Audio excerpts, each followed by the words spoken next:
الرجيم بسم الله الرحمن الرحيم قال الله تعالى في القرآن المجيد ألهاكم التكاثر حتى زرتم المقابر كلا سوف تعلمون ثم كلا سوف تعلمون كلا لو تعلمون علم اليقين لترون الجحيم ثم لترونها عين اليقين ثم لتسألن يومئذ عن النعيم.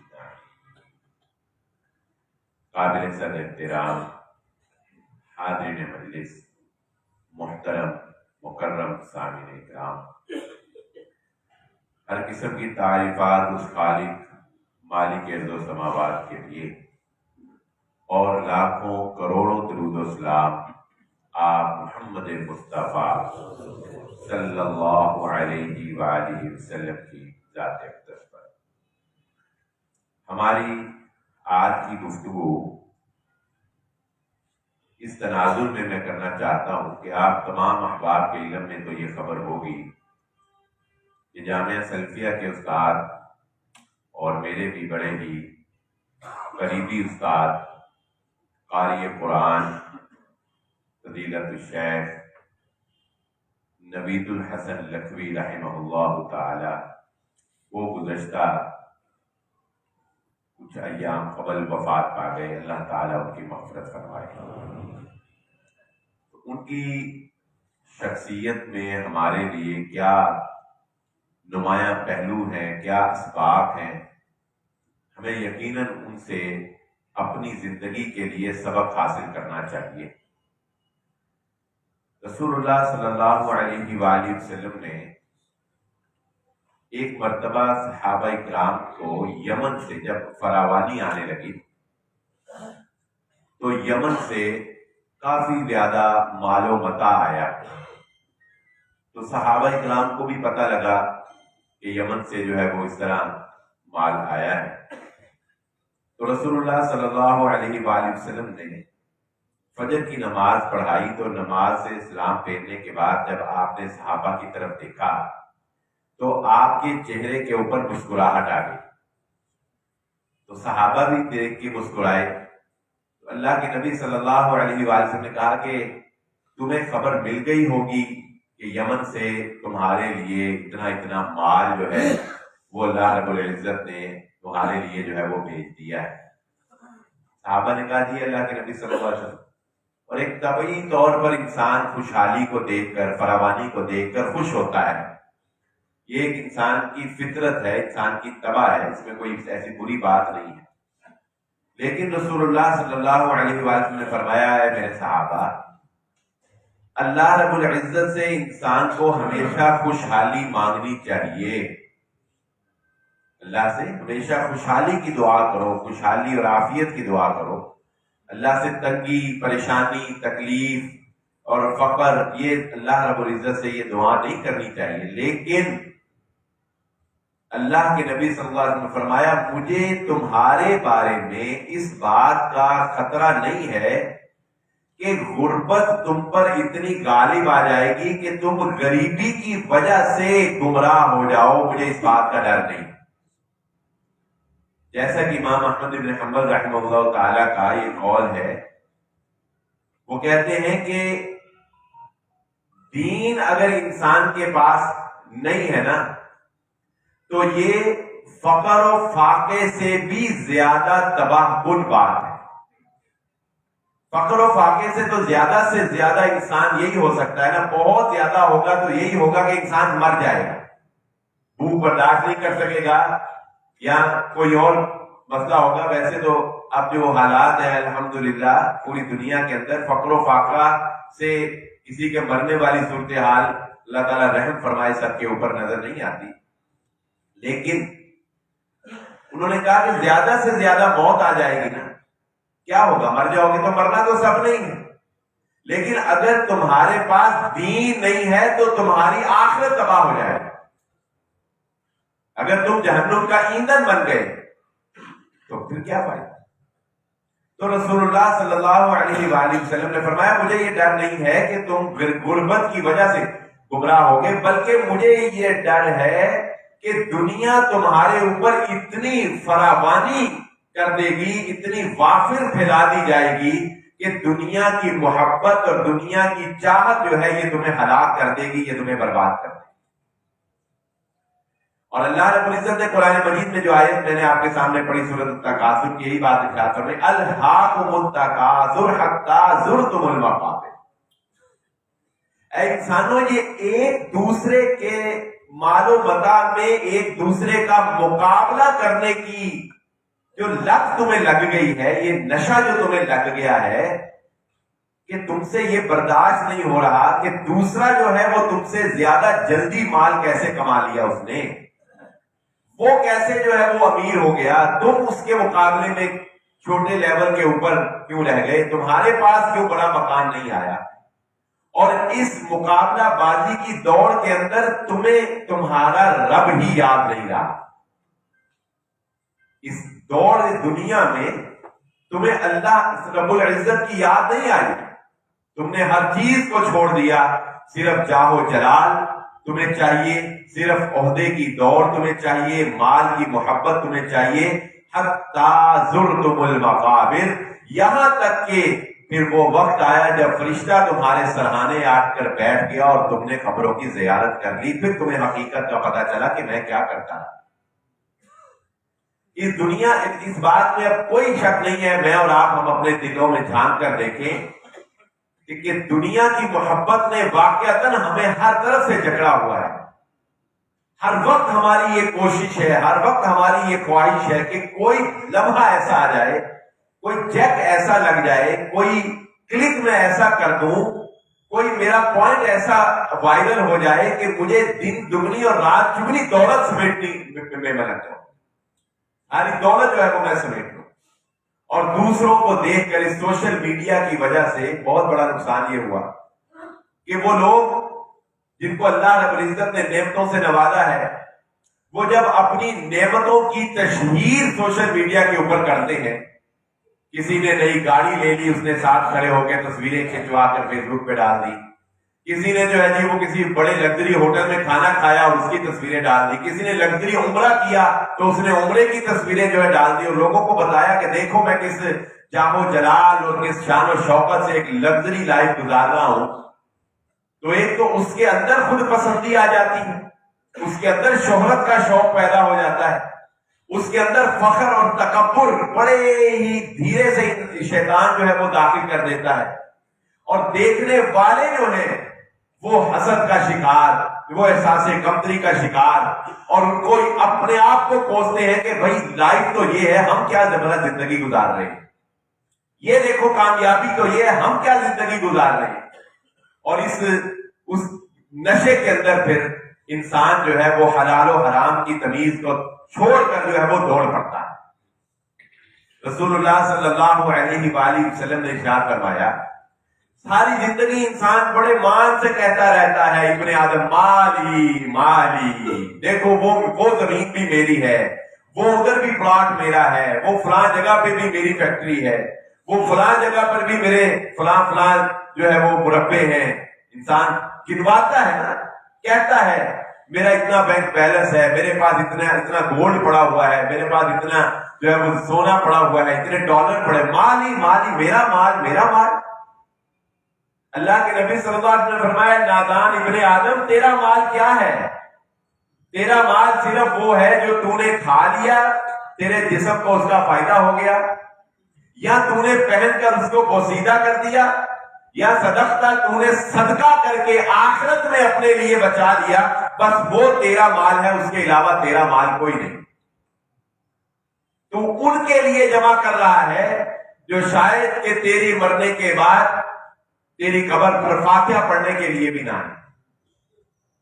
یہ جملہ فاتحہ پڑھنا میں نے محاورتاً کہہ دیا ہے، مگر یہ نہیں ہے کہ قبر پہ جا کے فاتحہ پڑھنی چاہیے، اس کی وضاحت ہم دوسرے لیکچر کے اندر کر چکے ہیں۔ لیکن ہم لوگ دنیا کی محبت اور دنیا کی چاہت کے اندر ایک بدمست ہاتھی کی طرح جو ہے وہ بہک چکے ہیں۔ کیا آپ نے دیکھا نہیں پچھلے دنوں ایسے واقعات یہ امت مسلمہ میں پچھلے دنوں آپ نے سوشل میڈیا کے اوپر دیکھا ہوگا کہ ایک شخص نے شادی کی، پاکستانی ہے، اس ملک کا رہنے والا ہے، جو ملک لمحہ بہ لمحہ یہ خبریں دے رہا ہے کہ ہم کسی بھی وقت جو ہے وہ دیوالیہ ہو سکتے ہیں، کسی بھی وقت پاکستان کی اکانومی جو ہے وہ ختم ہو سکتی ہے، کسی بھی وقت پاکستان جو ہے وہ کریش کر سکتا ہے۔ یہ اس ملک کا بندہ ہے جس نے اپنی شادی کے موقع کے اوپر ایک بڑا سا ترازو بنایا، ایک پلڑے میں اس نے اپنی بیوی کو رکھا اور دوسرے پلڑے میں سونے سے اپنی بیوی کو تول کر دکھایا۔ یہ کیا ہے؟ یہ جاہ، یہ شہرت، مال کی نمائش، پھر اس مال کا نشہ جو ہے یہ انسان کو بخیل بنا دیتا ہے۔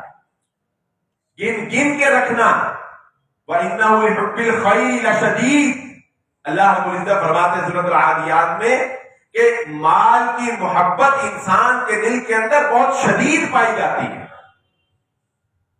وَاعْلَمُوا أَنَّمَا أَمْوَالُكُمْ وَأَوْلَادُكُمْ فِتْنَةٌ، اے انسانوں جان لو یہ مال اور یہ اولاد تمہارے لیے سب سے بڑی آزمائش ہے۔ اولاد کی خاطر کرو گے اور مال کی جاہ میں کرو گے۔ اور یہاں پر مفسرین نے یہ بات بھی لکھی کہ اللہ رب العزت نے پہلے مال کا ذکر کیا، اموالکم واولادکم، مال کا ذکر پہلے کیا، اولاد کا بعد میں کیا۔ اس کا مطلب یہ نکلتا ہے کہ اولاد کو بھی بسا اوقات انسان مال کی خاطر قربان کر دیتا ہے۔ تو آپ ہسٹری اٹھا کر دیکھیں، بادشاہوں کی تاریخ اٹھا کر دیکھیں، 100 میں سے 95% بادشاہ آپ کو ایسے نظر آئیں گے کہ جن کو جب اقتدار ملا تو دولت اور اقتدار کے نشے کے اندر انہیں رب یاد نہیں رہا، انہوں نے ظلم کے پہاڑ توڑے۔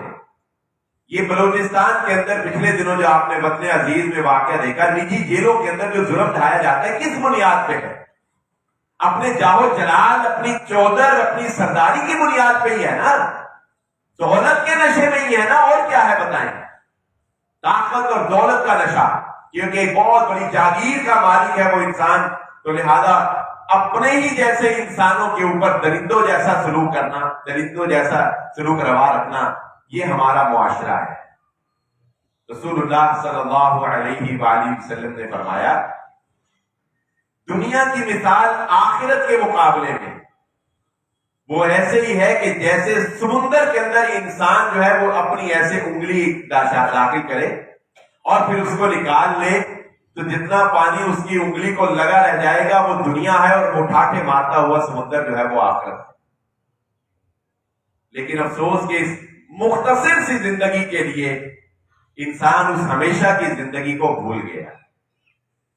کامیاب ہیں وہ لوگ، آئیے اب اس بات کو سمجھتے ہیں، کامیاب ہیں وہ لوگ جنہوں نے اس دنیا کے اندر اپنا تعلق دین سے جوڑ لیا، جنہوں نے اس دنیا کے اندر اپنا تعلق قرآن سے جوڑ لیا۔ اللہ رب العزت نے دنیا بھی ان کو عطا کر دی اور دین بھی ان کو عطا کر دی۔ جن لوگوں نے قاری صاحب کا جنازہ پڑھا ہے وہ جانتے ہوں گے جامعہ سلفیہ کے اندر ہمارے بزرگ استادوں نے بتایا کہ اس سے پہلے جنازہ جو جامعہ سلفیہ کے اندر جو لوگ کاؤنٹ کیا گیا تھا کہ سب سے بڑا جنازہ وہ داؤد مدنی صاحب رحمہ اللہ تعالیٰ، ان کے بیٹے ثناء اللہ مدنی الحمدللہ یہاں جمعہ پڑھتے ہیں، میرے کلاس فیلو ہیں، اللہ تعالیٰ ان کی مغفرت فرمائے اور ان کی اولاد کو ان کے لیے اللہ صدقہ جاریہ بنائے۔ ان کے جنازے کے بارے میں کہا جاتا تھا کہ وہ سب سے بڑا جنازہ جامعہ کی تاریخ میں وہ تھا ابھی تک، اور اس کے بعد اب جو جنازہ ہوا ہے اس سے بھی بڑا جنازہ وہ قاری نوید الحسن لکھوی رحمہ اللہ تعالیٰ کا۔ اب آپ مجھے بتائیں، اکثر ایسے ہوتا ہے، میں بھی ایسے ہی کرتا ہوں، آپ بھی ایسے ہی کرتے ہوں گے، کہ جب ہم کسی شخصیت کا جنازہ پڑھنے جاتے ہیں نا تو ہماری کوشش ہوتی ہے کہ حاضری ضرور لگوائیں، حاضری کہ اس کے کسی رشتہ دار کو جپی ڈال کے افسوس کر کے بتا دیں کہ بھائی میں نہیں آیا حاضر۔ لیکن دیندار لوگوں کے میں لوگ کس کو حاضری لگوانے کے لیے آتے ہیں؟ جنازہ پڑھتے ہیں اور واپس چلے جاتے ہیں، اندھیرے میں پڑھتے ہیں اور واپس چلے جاتے ہیں۔ یہ دیندار لوگوں کا کمال ہے کہ ان کے جنازے میں لوگ صرف اور صرف اس دین کی محبت میں اللہ کے ہاں حاضری لگانے آتے ہیں جو انہوں نے اللہ کی خاطر زندگیاں گزاری ہوتی۔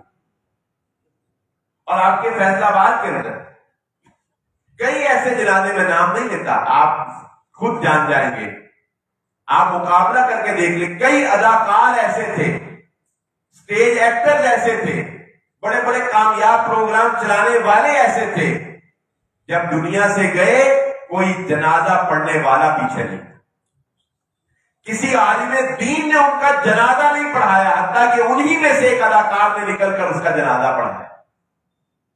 لیکن یہ اعزاز اللہ رب العزت نے دین کی بنیاد کے اوپر دیا ہے کہ دین والوں کو اللہ رب العزت جو رسول اللہ صلی اللہ علیہ وسلم فرمایا کہ جب اللہ کسی سے دین کی وجہ سے اللہ رب العزت جب کسی سے محبت کرتا ہے اس کو دین دے دیتا ہے، اور جس کو اللہ دین دے دیتا ہے پھر اللہ لوگوں کے دلوں میں بھی اس کے لیے محبت پیدا فرما دیتا ہے، لوگوں کے دلوں کے اندر اللہ رب العزت اس کے لیے محبت پیدا کر دیتا ہے، اور یہ محبت جو ہے یہ صرف اور صرف دین کی بنیاد کے اوپر ہوتی ہے۔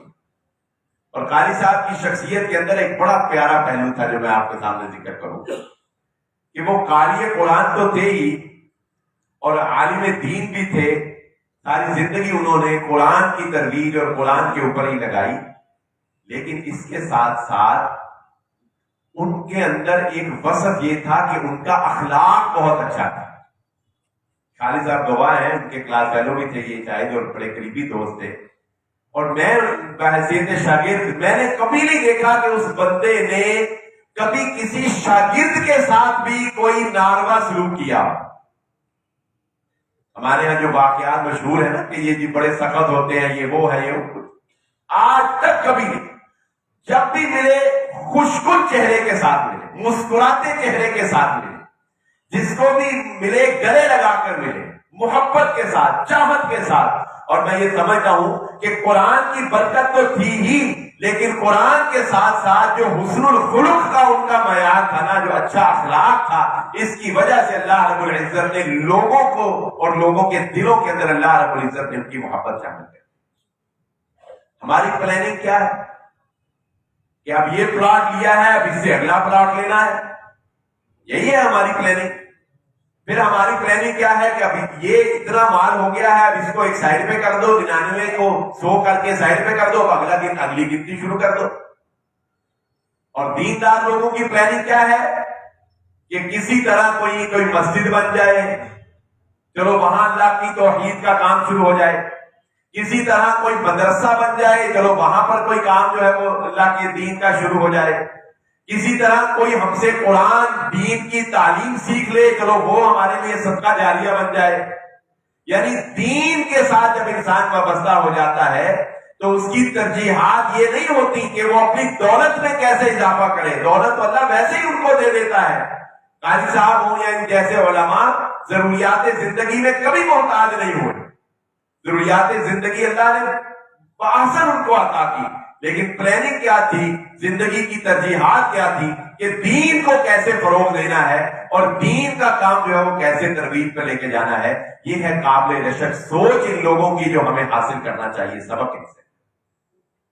پھر ایک نمایاں پہلو جو قاری صاحب کی زندگی سے میں نے سمجھا، جس وقت ان کی ہارٹ اٹیک ہوا اسلام آباد کے اندر، ان کی ڈیتھ ہوئی، تو اس سے تقریباً 1 گھنٹہ قبل یا آدھا گھنٹہ قبل جو ہے ان کی اپنے بیٹے کے بارے میں جامعہ سلفیہ میں گفتگو ہوئی۔ ان کا بیٹا جو ہے وہ جامعہ سلفیہ کے اندر امتحان دے رہا تھا، یعنی عالم بننے کے لیے، فاضل بننے کے لیے وفاق کا امتحان دینے کے لیے بیٹا آیا ہوا تھا۔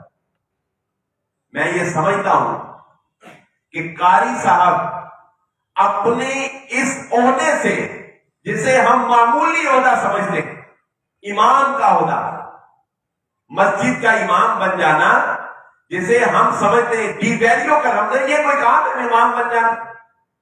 قاری صاحب اپنے اس عہدے سے اتنے خوش تھے کہ ان کے والد صاحب بھی امیر پور بازار مسجد کے امام اور خطیب تھے، وہ خود بھی مسجد کے امام اور خطیب تھے، مدرس تھے جامعہ سلفیہ، اور آگے سے انہوں نے اپنے بیٹے کو بھی جامعہ سلفیہ میں تعلیم کے لیے ڈلوایا۔ یہ ثبوت ہے اس بات کا کہ وہ اپنے دین کے اوپر مکمل اللہ سے رضامند تھے۔ وہ راضی تھے کہ یا اللہ تو نے مجھے امام بنایا, تو نے مجھے خطیب بنایا, میں اپنے بچوں کو بھی امام اور خطیب بناؤں گا, اور ان کے بچے حافظ قرآن ہیں. اور کل مجھے ایک ساتھی نے بتایا کہ ان کی وفات کے بعد ان کے بیٹے کو جو ہے وہ انتظامیہ نے امام مسجد کے طور پر منتخب کر دیا. یہ بتاؤ کتنی خوش نصیبی کی بات, کتنا زبردست صدقہ جاریہ ہے. ہر نماز میں وہ قرآن پڑھے گا, ہر حرف کا ثواب اس بچے کو تو ملے گا ہی, اس کے باپ کو بھی ملے گا, اس کے دادا کو بھی ملے گا, اس کے پردادا کا. ہم کیا کر رہے ہیں اپنی اولادوں کے ساتھ؟ ہم کیا سکھا کیا رہے ہیں اپنی اولادوں کو, اور لے کس طرف جا رہے ہیں اپنی اولادوں کو؟ کیا ہمارے لیے صدقہ جاریہ ہے؟ اللہ کے نبی صلی اللہ علیہ وسلم نے فرمایا کہ لا مات العبد انقطع عمله, انسان جب مر جاتا ہے تو اس کے اعمال منقطع ہو جاتے ہیں, اس کے اعمال ختم ہو جاتے ہیں. ان کی ایک حدیث نے جنازے پر یہ بڑی پیاری بات کہی کہ 3 چیزیں جو ہیں وہ انسان کے لیے باقی رہتی ہیں. ایک الولد الصالح, نیک اولاد, نمبر 2 علم نافع, اور نمبر 3 صدقہ جاریہ, صدقۃ الجاریہ. قاری صاحب کو اللہ رب العزت نے ان کی وفات کے بعد ان تینوں چیزوں سے نوازا. حافظ قرآن, قاری قرآن, نیک اولاد. نمبر 2 ان کی وہ مسجد اور للبنات کا ایک بہت بڑا ادارہ جو ان کے لیے صدقہ جاریہ. اور نمبر 3 قرآن کا علم, علم نافع. سینکڑوں طالب علم جامعہ سلفیہ سے ان کو پڑھ کے گئے. ان کی وفات کے بعد تینوں چیزیں جو انسان کو فائدہ دیتی ہیں وہ ان کے بعد جاری ہیں, اور جو لوگ ان کے لیے مغفرت کی دعا کر رہے ہیں اور کرتے رہیں گے, یہ بونس ان کو ملتا رہے. ہمیں سبق سیکھنا چاہیے ایسے لوگوں کی زندگی سے کہ جنہوں نے قابل رشک زندگی گزاری اور دین کے ساتھ وہ لوگ وابستہ ہو گئے. اور قرآن کو تو اللہ رب العزت نے اللہ کی قسم یہ اعزاز بخشا ہے جو اللہ رب العزت نے فرمایا, رسول اللہ صلی اللہ علیہ وسلم فرمایا ان اللہ یرفع بهذا الکتاب اقواما ویضع به آخرین. قرآن کو اللہ رب العزت نے یہ اعزاز بخشا ہے کہ جس بندے نے اپنی زندگی قرآن سے جوڑ لی, اللہ نے اسے کبھی رسوا نہیں ہونے دیا. اللہ نے اسے بلندیاں ہی عطا کی, اللہ نے اسے عروج ہی عطا کی, دنیا میں بھی عزت دی, اور قیامت والے دن بھی اللہ رب العزت قرآن والوں کو قرآن کے نور کی روشنی میں جنت عطا فرما دے. یہ سورۃ البقرہ اور سورہ آل عمران کے بارے میں رسول اللہ صلی اللہ علیہ وسلم نے فرمایا یہ دونوں سورتیں بادل کی طرح انسان کے اوپر سایہ کر دیں گی, اور اس سائے کے اندر ہی انسان جو ہے وہ جنت کے اندر چلا جائے گا. یہ قرآن لڑ جھگڑ کر اللہ رب العزت سے اپنے پڑھنے والے کی, اپنے اوپر عمل کرنے والے کی سفارش کروا کر اسے جنت میں لے جائے گا.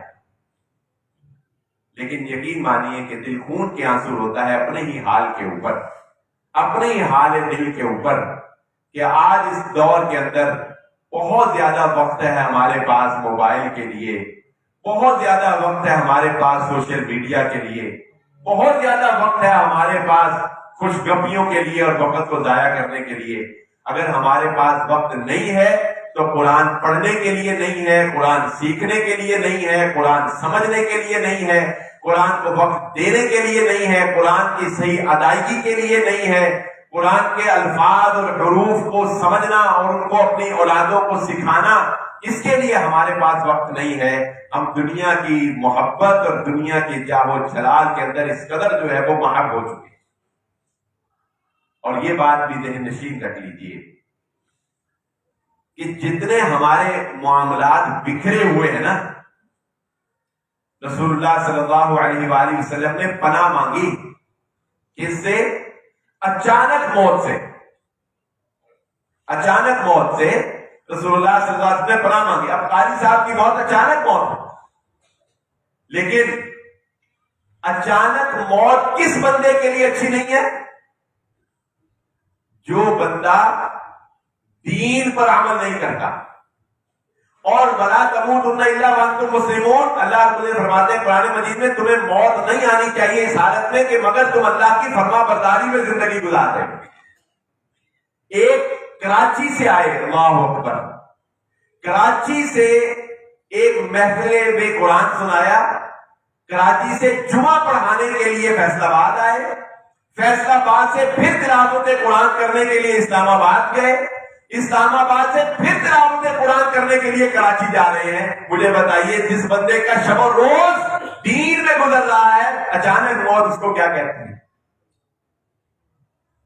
کسی بھی وقت مر جائے, وہ یا نماز پڑھ کے آ رہا ہے یا نماز پڑھنے جا رہا ہے, یا وہ قرآن سیکھ رہا ہے یا وہ قرآن سکھا رہا ہے. دین کے ساتھ وابستہ انسان ہر وقت مرنے کے لیے تیار ہے. اور مجھ جیسے آپ جیسے گناہگار وہ پتہ کیا سوچتے ہیں؟ وہ سوچتے ہیں اے یا اللہ اے اتنا کو معاملہ میرا کلیئر ہو جائے, اتنی کو زندگی دے دے, اس کے بعد پھر کوئی گالی پھر مر جائے گی, پھر خیر. وہ اتنا کو معاملہ بھی پورا نہیں ہوتا تو دوسرا کوئی جو ہے وہ نیا معاملہ شروع ہوتا ہے. انسان کہتا ہے یا اللہ یہ معاملہ بہت خطرناک ہے, یہ ہو جائے نا کہیں تو اس کے بعد پھر میرے لیے مرنا آسان ہو جائے گا. حتیٰ کہ وہ رسول اللہ صلی اللہ علیہ وسلم نے فرمایا نا کہ انسان جو ہے وہ کہتا ہے کہ ایک وادی سونے کی مجھے مل جائے, یہ ایک سونے کی وادی مجھے مل جائے تو ٹھیک ہے, کافی ہے, گزارا ہو جائے گا. اچھا جب وہ ایک سونے کی وادی پوری ہو جاتی ہے نا تو وہ کہتا ہے کہ نہیں اب یہ دوسری بھی ملنی چاہیے. ایک میں پھر گزارا نہیں ہوتا. وہ اشفاق احمد نے بڑی پیاری بات کی, اسی حدیث کے تناظر میں الفاظ ان کے ہیں. نے کہا کہ انسان کے مال کی بھوک اس کا پیٹ بھرنے کے بعد شروع ہوتی ہے. جب ایک وادی سونے کی سے پیٹ بھر جاتا ہے نا پھر اور بھوک لگتی ہے. پھر وہ کہتا ہے, اللہ کے نبی صلی اللہ علیہ وسلم, انسان کہتا ہے یہ دوسری وادی بھی میرے پاس ہونی چاہیے. اور وہ سمجھتا ہے, کہتا ہے اس وقت یہی سوچتا ہے کہ نہیں کوئی نہیں, بس یہ ایک ہے, دو ہو جائیں گی, بہت ہے میری زندگی کے لیے. لیکن جب دوسری مل جاتی ہے پھر کہتا ہے تیسری بھی ہونی چاہیے. حتیٰ کہ رسول اللہ صلی اللہ علیہ وسلم نے فرمایا انسان کا پیٹ, اس سے مراد وہ انسان ہے جو حریص ہے, جس کے اندر طمع ہے, جس کے اندر لالچ ہے, جس کے اندر مال کی چاہ جو ہے وہ سرایت کر گئی ہے, جو مال کو گن کے رکھتا ہے, جو مال پہ فخر کرتا ہے, جو مال کی وجہ سے دوسروں کو حقیر جانتا ہے, یہ وہ انسان ہے. اللہ کے نبی صلی اللہ علیہ وسلم نے فرمایا ایسے انسان کا پیٹ قبر کی مٹی بھر سکتی ہے اور کوئی چیز نہیں بھر سکتی. یہ قبر کی مٹی میں جائے گا پھر اس کا پیٹ بھرے گا, مگر نہ اس کا پیٹ جو ہے وہ نہیں بھر سکتا. تو ہم لوگ اس بات کو تو یقین رکھتے ہیں کہ موت کسی بھی وقت دبوچ سکتی ہے. اور اب جبکہ ہماری خوراکیں پتہ نہیں کیسی ہیں, ہمیں ادویات جو ہے وہ خالص نہیں مل رہی ہیں, اور پتہ نہیں کیا کچھ پولوشن جو ہے وہ ہم سامنا کر رہے ہیں, اس کی وجہ سے آپ جانتے ہیں ماہرین کہتے ہیں کہ اچانک اموات کی ریشو جو ہے وہ بہت زیادہ بڑھ گئی. مرتا ہے تو پہلے بھی انسان تھا, لیکن چلو کوئی پتا ہوتا تھا کہ اکثریت 60 ابو چلی جاتی ہے. اب تو پتہ ہی کوئی, اس سے کچھ روز قبل جامعہ سلفیہ کا طالب علم 22-23 سال شاید اس سے بھی کم عمر ہوگی, اچانک فوت ہو گئے, ہارٹ اٹیک ہوا, فوت ہو گئے. تو یہ اچانک اموات جو ہے ہمیں ڈر لگانا چاہیے اللہ رب العزت سے کہ یا اللہ ہم اپنے معاملات کو اتنا کچھ سمیٹ لیں, اتنا کچھ سنوار لیں کہ کسی بھی وقت بلاوا آ جائے تو ہمیں یہ حسرت نہ رہے. وہ کیا حسرت ہے جو اللہ رب العزت نے قرآن مجید میں کیا کرنا ہے, لولا اخرتنی الی اجل قریب فاصدق واکن من الصالحین. بکھرے معاملات والا شخص جو ہے نا, جس کے معاملات بکھرے ہیں, منتشر ہیں, ادھر سے پھنسا ہے, ادھر سے پھنسا ہے, ادھر سے پھنسا ہے, دنیا کے چکروں میں پھنسا ہے, تو جب فرشتہ اس کے سرہانے آتا ہے نا, انسان کو مرنے سے پہلے مرنے کا پتہ لگ جاتا ہے. یہ نہیں ہوتا کہ بس ایجی مر گیا, نہیں, مرنے سے پہلے مرنے کا پتہ لگ جاتا ہے. لیکن تو اللہ رب العزت نے فرمایا جب مرنے سے پہلے, لیکن اس وقت ہو کچھ نہیں سکتا. جب مرنے کا پتہ لگ جائے نا انسان کو پھر ہو کچھ نہیں. فرعون کو مرنے سے پہلے مرنے کا پتہ لگ گیا تھا نا, تبھی تو اس نے کہا تھا نا اللہ میں ایمان لایا ہارون اور موسیٰ کے رب پر. اللہ نے کہا آلانا نہیں, دیر کر دی تو پتہ لگ گیا تو اس کو کیا میں مرنے لگا ہوں. اسی طرح ہر انسان کو مرنے سے پہلے مرنے کا پتہ لگ جاتا ہے, لیکن جب مرنے کا پتہ لگ جاتا ہے پھر توبہ کا دروازہ بند ہو جاتا ہے. پھر انسان کہتا ہے, رسول اللہ صلی اللہ علیہ وسلم نے فرمایا کہ جب انسان کو مرنے کا پتہ لگ جاتا ہے نا تو اس وقت انسان بڑا سخی بننے کی کوشش کرتا ہے. اس وقت کہتا ہے کہ ٹھہرو ٹھہرو, میں یہ میرا مال اتنا اس صدقہ کر دو, اتنا اس مسجد کو دے دو, وہ فلاں ایک غریب میرے سامنے بیچارہ بھوک سے افلاس سے جو ہے وہ مردہ رہا، میں نے اس کو کچھ نہیں دیا، اس کو دے دو۔ فرشتے اس کے کان میں کہتے ہیں او بھائی اب یہ تیرا نہیں رہا، اب یہ تیرے بعد والوں کا ہے، اب تیرا اختیار نہیں چلتا۔ جب زندہ تھا اس وقت کہہ سکتا تھا دے دو دے دو، اب کیا، اب تو نہیں، اب تو سیکنڈز کی گیم ہے بس۔ اب تو ہم تجھے اتنا محتاج کریں گے تو اپنی پلکیں بھی اپنی مرضی سے نہیں گرا سکے گا۔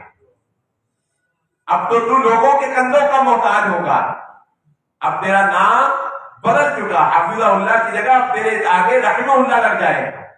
اب لوگ تجھے مرحوم کہیں گے، اب نہیں کچھ ہو سکتا۔ تو رسول اللہ صلی اللہ علیہ وسلم فرمایا بندہ کہے گا اتنا اتنا صدقہ کر دو، حالانکہ یہ اب اس کا رائے، اب اس کے وارثوں کا بنتا۔ اور اللہ رب العزت نے فرمایا کہ جب انسان کو مرنے کا پتہ لگ جائے گا تو کہے گا لولا اخرتنی الی اجل قریب، اے اللہ ایک لمحہ دے دے، بس اتنی مہلت دے دے کہ اپنی زبان سے اپنے بچوں کو یہ کہہ دوں کہ وہ صدقہ کر دو، یا وہ میں نے صدقہ کیا۔ ایک چیک کے اوپر سگنیچر کرنے جتنی مہلت دے دو، ایک ٹرانزیکشن کرنے جتنی مہلت دے دو، ایک موبائل کو آن کر کے آن لائن کچھ پیسے کسی کو ٹرانسفر کرنے جتنی مہلت دے دے۔ لیکن اللہ رب العزت فرماتے ہیں کلا اذا بلغت التراق وقیل من راق وظن انه الفراق والتفت الساق بالساق الى ربك يومئذ المساق۔ جب جان حلق کو پہنچ جائے گی، کلا اذا بلغت التراق وقیل من راق، لوگوں کو بھی پتا چل جائے گا، مرنے والے کو بھی پتا چل جائے گا میں مرنے لگا ہوں، اور اس کے ارد گرد کھڑے لوگوں کو بھی پتا چل جائے گا کہ یہ مرنے لگا ہے۔ اور اس وقت لوگ بخلاہٹ کا شکار ہو کے کہیں گے، کوئی کہے گا ڈاکٹر کو بلاؤ، اور کوئی کہے گا حکیم کو بلاؤ، اور کوئی کہے گا نہیں نہیں فلاں مولوی صاحب ہے، فلاں حکیم صاحب ہے، ان کا دم بڑا چلتا ہے، کسی دم کرنے والے جھاڑ پھونک کرنے والے کو بلاؤ۔ اور وہ مرنے والا ان کی باتیں بھی سن رہا ہوگا، اور وہ کیا کہہ رہا ہوگا، اور کوئی فائدہ نہیں ہے، میرے رب سے ملاقات کا وقت آ چکا۔ وَظَنَّ أَنَّهُ الْفِرَاقُ، وہ کہے گا تم سے جدائی ہے، کوئی فائدہ نہیں ہے آج اس تگ و دو کا، جدائی کا وقت آ چکا ہے۔ وَالْتَفَّتِ السَّاقُ بِالسَّاقِ، اور اس کی پنڈلی سے پنڈلی ٹکرا جائے گی، اور تیرے رب سے اس کی ملاقات شروع ہو جائے گی۔ یہ ہے وہ موت جس سے ہم بے خبر ہیں، جس سے میں اور آپ ہم لوگ بے خبر ہیں، اور ہمیں احساس نہیں ہے کہ ہم کس غفلت کے اندر زندگی گزار رہے ہیں۔ اقترب للناس حسابهم وهم في غفلة معرضون۔ اللہ رب العزت فرماتے ہیں لوگوں اور تمہارا حساب تمہارے سر پہ کھڑا ہے۔ یہاں الحمدللہ ہم امن سے بیٹھے، سیکنڈ تو بہت بڑی چیز ہے۔ یہ ترکی کا زلزلہ آپ نے دیکھا کتنے منٹ آیا پتا؟ منٹ نہیں، صرف 45 سیکنڈ۔ اللہ کی طاقت اور اللہ کی قدرت کے سامنے انسان کی کوئی اوقات اور حیثیت ہے؟ کتنی ٹیکنالوجی ہواؤں پہ حکومت کر رہا ہے، دریاؤں کے تہہ کے اندر پہنچ گیا ہے، سیٹلائٹ سے زمین کی 7ویں تہہ تک دیکھ رہا ہے۔ انسان ترقی کر کے یہ سوچ رہا ہے کہ کس طرح ایک جگہ سے غائب ہو کے دوسری جگہ چلا جاؤں۔ کتنی ترقی کر لی، ایک لفظ کن کے آگے انسان کی ساری ترقی مل گئی، سب کچھ تھا۔ ایک سیکنڈ کا زلزلہ انسان برداشت نہیں کر سکتا، یہ اس کی رحمت ہے، یہ اللہ کی رحمت ہے، وگرنہ ہمارا جو حال ہو رہا ہے ہم اس سے زیادہ برے حال کے اہل ہیں۔ ہماری جو کرتوت ہے، ہماری جو حرکتیں ہیں، ہمارے اوپر جو اللہ کی رحمت نہ ہو، جو ہمارے اوپر حال ہو رہا ہے، ہم اس سے زیادہ برے انجام کے مستحق ہیں۔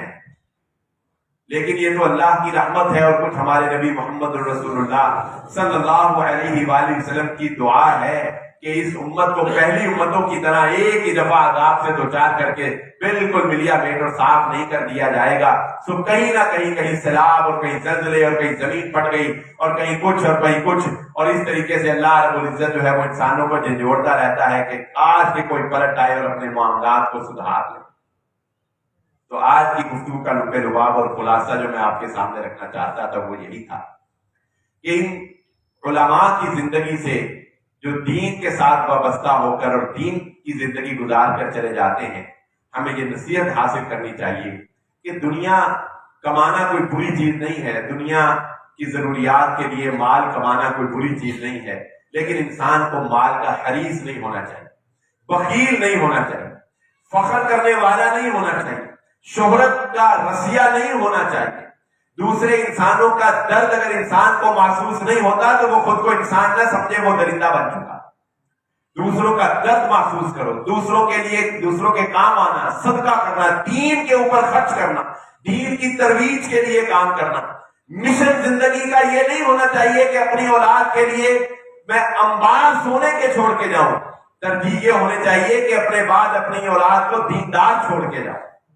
اس دنیا کی محبت کو اپنی دلوں سے نکالیے، اور اس کے لیے ہم نے وہ ساری احادیث جو ہے وہ آپ کے سامنے رکھی، رسول اللہ صلی اللہ علیہ وسلم کے فرامین رکھے، اور قاری صاحب کی شخصیت میں یہ پیغام رکھا کہ ان کا جنازہ ایک پیغام تھا، ان کی زندگی کے اندر ان کا قرآن کا پڑھانا، ان کے جانے کے بعد صدقہ جاریہ بن جانا، یہ ہمارے لیے ایک پیغام تھا۔ اس سب کے ساتھ ساتھ دنیا کی بھی بنیادی ضروریات اللہ رب العزت نے ان کو دی۔ کوئی ایسا نہیں تھا کہ دنیا کی کوئی کمی ان کے پاس تھی، گھر تھا، مکان تھا، گاڑی تھی، اچھا پہننا تھا، اور اس کے مقابلے میں وہ اداکار لوگ جو ساری زندگی گناہوں میں گزار دیتے ہیں، گلوکار لوگ جو ہیں، مرنے کے بعد کوئی جنازہ پڑھنے کے لیے نہیں آتا اور کوئی پوچھتا نہیں ہے ان کے لیے، اور دعائیں مغفرت کرنا تو بڑی دور کی بات ہے۔ یہ خود موازنہ کر لیجئے کہ دین دار لوگوں کا کیا حال ہے اور دنیا دار لوگوں کا کیا حال ہے۔ اس کے باوجود ہم دنیا سے محبت کرتے ہیں۔ اور آخری بات یہ آپ کے سامنے رکھی کہ اچانک موت جو ہے اس کے لیے ہمیں تیار رہنا چاہیے، اور اب تو بہت زیادہ تیار رہنا چاہیے، کیونکہ اب تو ہم اس کی کثرت جو ہے وہ دیکھ رہے ہیں، اور اس کی تیاری یہی ہے کہ اپنے دین کے معاملات کو درست رکھیں، دنیا کے بکھرے ہوئے معاملات کو سمیٹ کے رکھیں۔ کم از کم آپ 5 وقت کے نمازی بن جائیں نا، تو جب بھی آپ کو موت آئے گی نا تو لوگ پتہ کیا کہیں گے؟ یار اثر پڑھ کے آیا، ہنی اثر پڑھ کے آیا، ٹھیک ہے؟ یا کہیں گے یار مغرب نہیں میرا گالی کرن دیا سی کہ مغرب پڑھنے چلیے، یا کیا کہیں گے ہلے رات عشاء کی نماز پڑھ کے چنگا پڑا سنتا ہے تو صبح اٹھیا نہیں، ایسے ہی کہیں گے۔ یا لوگ کیا کہیں گے فجر پڑھ کے آیا ہے لیٹیا دے۔ یقین مانے نمازی بندے کی موت پہ بھی لوگ اس کی نماز سے اس کو جوڑتے ہیں کہ نماز پڑھ کے آیا، نماز پڑھ کے، اور کچھ نہیں، نماز کی پابندی بن جائے، یہی آپ کے حسن الخاتمہ اور آپ کی موت کو جو ہے وہ اچھا کر دے گی۔ اور لوگ یہ جو میں باتیں کر رہا ہوں یہ ایسے ہی نہیں ہے، یا آپ جو باتیں کر رہے ہیں یہ ایسے ہی نہیں ہے، مرنے کے بعد ہماری باتیں جو ہیں وہ اس مرنے والے کے لیے گواہی کا کام دیتی۔ رسول اللہ صلی اللہ علیہ وسلم نے فرمایا صحابہ کو جب انہوں نے ایک مرنے والے کی تعریف کی کہ بڑا اچھا نیک انسان تھا، رسول اللہ نے فرمایا جنتی ہوا، اور ایک آدمی مر گیا، صحابہ نے کہا بس ایسے تھا ویسے تھا، نبی صلی اللہ علیہ وسلم فرمایا جہنم میں گیا۔ اللہ کے نبی صلی اللہ علیہ وسلم نے فرمایا تم اللہ کے زمین پر گواہ ہو انسانوں کے بارے میں، تم تو صحیح جہاں میں ہے تیرا فسانہ کیا کہتی ہے خلق خدا تجھے غائبانہ کیا۔ جب مر جاتا ہے پھر تو اس کا کوئی ڈر نہیں رہتا، مرنے کے بعد اس کے بارے میں جو لوگ باتیں کرتے ہیں وہ باتیں اہمی نہیں ہوتی، وہ باتیں اللہ ان باتوں کی بنیاد پر ان باتوں کو گواہی تصور کرتا ہے۔ اللہ رب العزت سے دعا ہے اللہ تعالی ہمیں دین کے ساتھ وابستہ رکھ کر دے، دین پر ہمارا خاتمہ ہو، اللہ رب العزت ایمان کی موت نصیب فرمائے، اور اللہ تعالیٰ اس دنیا کے پھیلے ہوئے فتنوں سے اللہ رب العزت ہمیں محفوظ فرمائے۔ وآخر دعوانا الحمدللہ رب العالمین۔